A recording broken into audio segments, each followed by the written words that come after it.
చేస్తున్నాను. నా శాలరీ వచ్చి పర్ మంత్ 1,02,000 రూపీస్ వస్తుంది.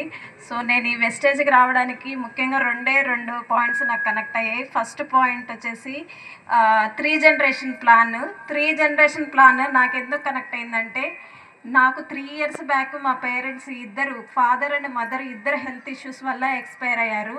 సో వాళ్ళు ఎక్స్పైర్ అయిన తర్వాత మాకు వచ్చిన సిచ్యువేషన్ నా పిల్లలకి రాకూడదని చెప్పే ఉద్దేశంతో నేను ఈ వెస్టేజ్లోకి రావడం జరిగింది.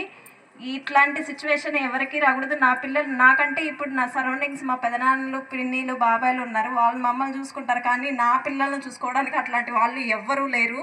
సో అలాంటప్పుడు నాకు ఈ వెస్టేజ్ ద్వారా ఈ మంచి గోల్డెన్ ఆపర్చునిటీగా ఈ 3 జనరేషన్ ప్లాన్ అనేది నాకు కనెక్ట్ అయ్యింది. సెకండ్ది వచ్చేసి ప్యాసివ్ ఇన్కమ్. మాలాంటి సాఫ్ట్వేర్లు కరోనా టైంలో చాలామంది రోడ్లు పాలయ్యారు. ఎందుకంటే ఇప్పుడు ప్రజెంట్ ఉన్న సిచ్యువేషన్లో కూడా ఏఐ వచ్చి మా సాఫ్ట్వేర్ జాబుల్ని అంతా రీప్లేస్మెంట్ చేస్తుంది, లే ఆఫ్లు అంటున్నారు. అప్పటికప్పుడే వితిన్ 5 మినిట్స్లోనే రిజైన్ చేసి పంపిస్తున్నారనమాట.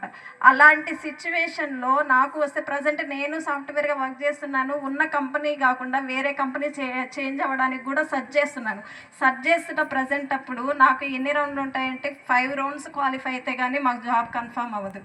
అలాంటి సిచ్యువేషను ఇప్పుడు ప్రజెంట్ నాకైతే ఉన్న మాకు